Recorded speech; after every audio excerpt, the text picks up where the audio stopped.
Dios, y es un privilegio poder compartir este tiempo de reflexión con ustedes a través de la señal del Canal 5, y este programa lo auspicia la Iglesia Evangélica Valdense de Tarariras y Artilleros. Realmente es un privilegio poder estar a través de la pantalla con cada uno de los televidentes, y aprovecho para agradecer esos saluditos que recibo 2x3 que realmente nos animan a poder seguir y a poder creer que hay alguien del otro lado que recibe este mensaje y que juntos vamos aprendiendo y vamos creciendo.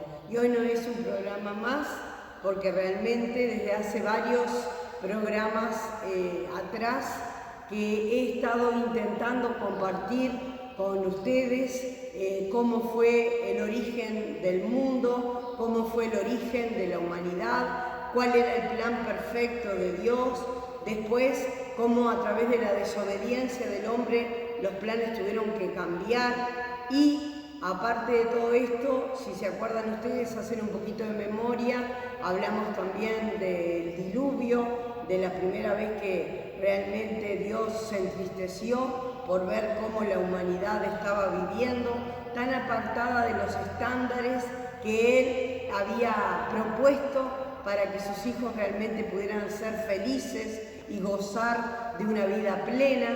Y después de esto pudimos entrar en la genealogía de Abraham como el padre de la fe, como el padre de las 3 religiones monoteístas más grandes que existen en el mundo. Estamos hablando del cristianismo, estamos hablando del judaísmo y estamos hablando del islam.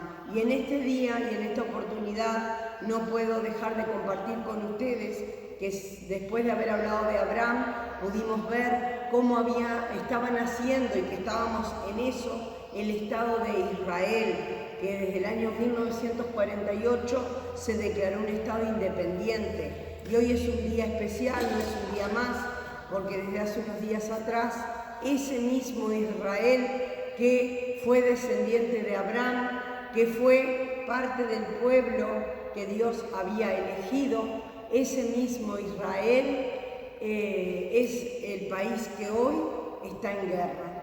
Realmente una tristeza, no solo para ellos, no solo para nosotros los que creemos en Dios, que somos parte, como quien dice, de esa historia, sino para toda la humanidad. Porque pensar que existan personas que realmente planifiquen matar a otras personas, quitarle la vida, que es lo más valioso que tenemos, que es lo único que no se puede comprar ni con todo el oro del mundo, es muy triste realmente. Por eso, bueno, hoy estamos acá para continuar con esta historia que nos habíamos quedado en los descendientes de Jacob, que después de haber luchado con un ángel, Dios mismo le puso de nombre Israel.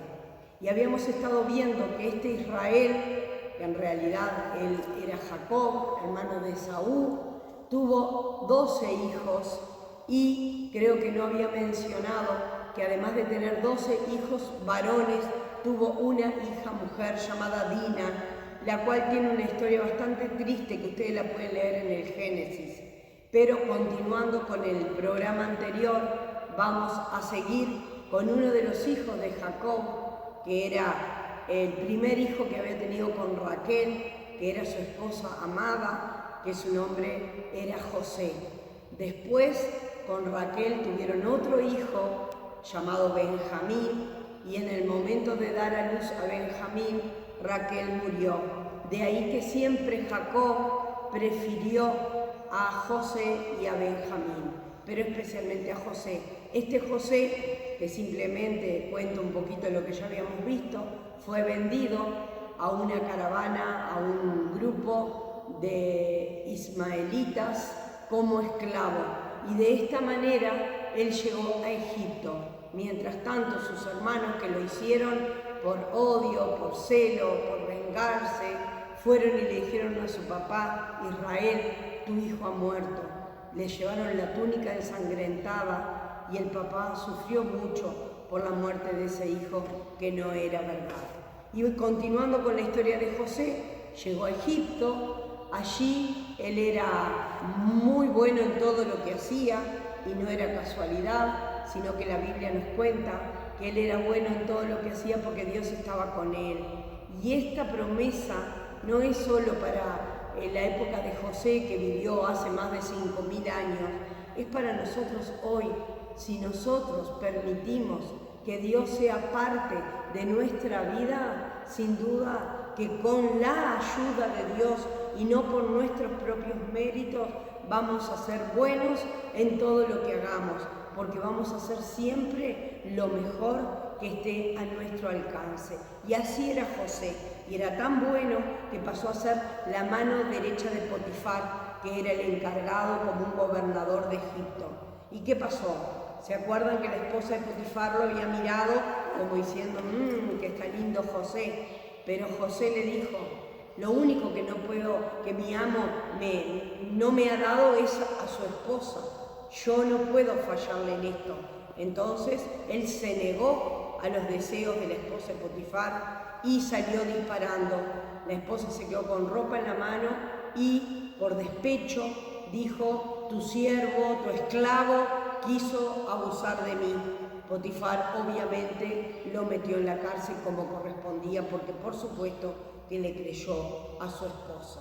Pero esta historia no termina acá. José no terminó en una cárcel, y para eso vamos a continuar leyendo un poquito en el Génesis, que es el primer libro que aparece en la Biblia, en el capítulo 39, donde dice en el capítulo 39, les voy a leer del versículo 20 en adelante para más o menos ir redondeando la historia.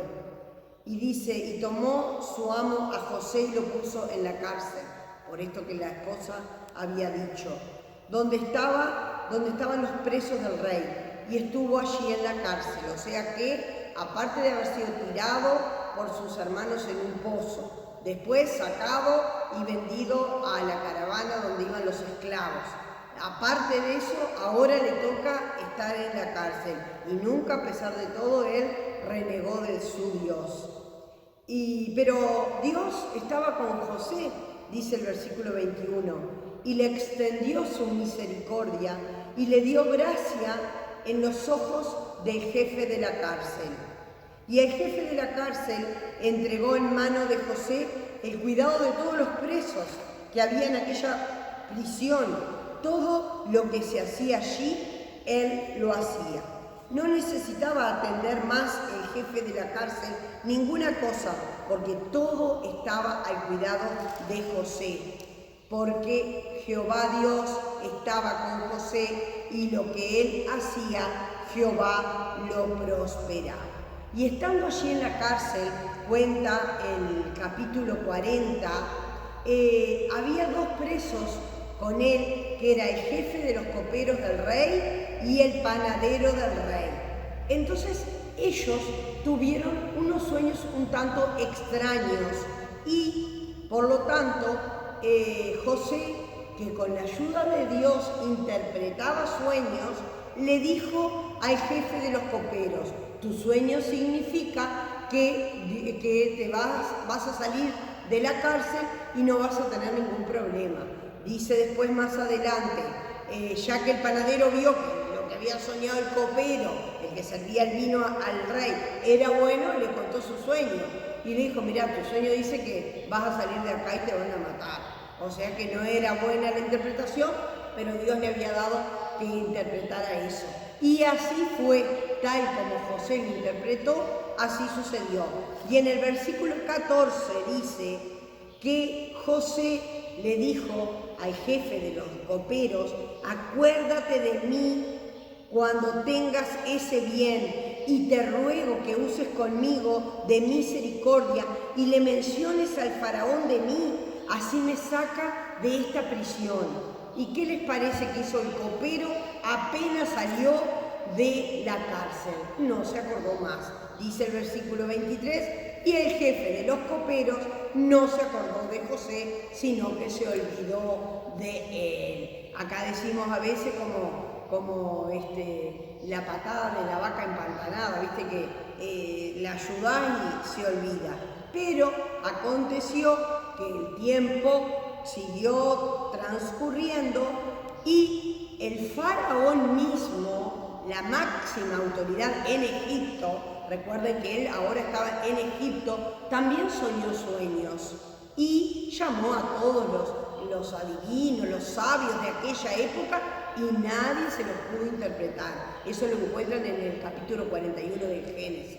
Pero el faraón estaba súper mal porque no sabía qué significaban los sueños y bueno, y realmente estaba muy perturbado. Entonces dice en el versículo 12, estaba allí con nosotros, dijo el copero, un joven hebreo, siervo del capitán de la guardia, y nosotros le contamos lo que habíamos soñado y este joven nos interpretó nuestros sueños y declaró a cada uno conforme a su sueño y lo que él declaró aconteció.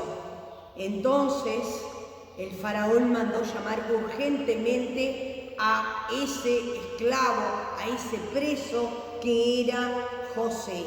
Y a José lo prepararon todo y vino y el faraón contó sus sueños.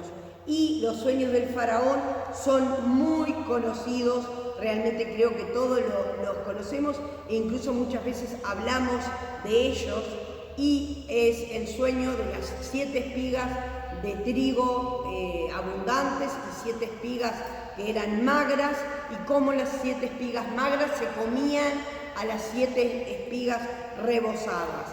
Y también dice que tuvo otro sueño parecido, dice en el versículo 18, del río subían 7 vacas de gruesas carnes y hermosa apariencia que pasían en el prado.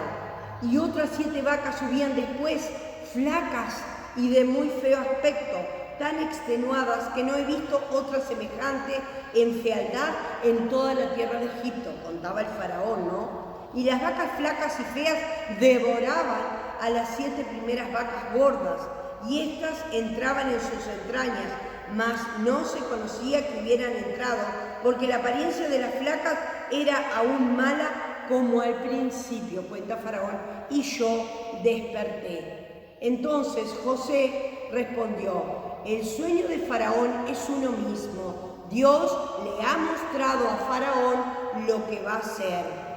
Entonces lo que Dios va a hacer se lo mostró. Es aquí que vienen 7 años de gran abundancia en la tierra de Egipto y tras ellos seguirán 7 años de hambre y toda la abundancia será olvidada en la tierra de Egipto y el hambre consumirá la tierra.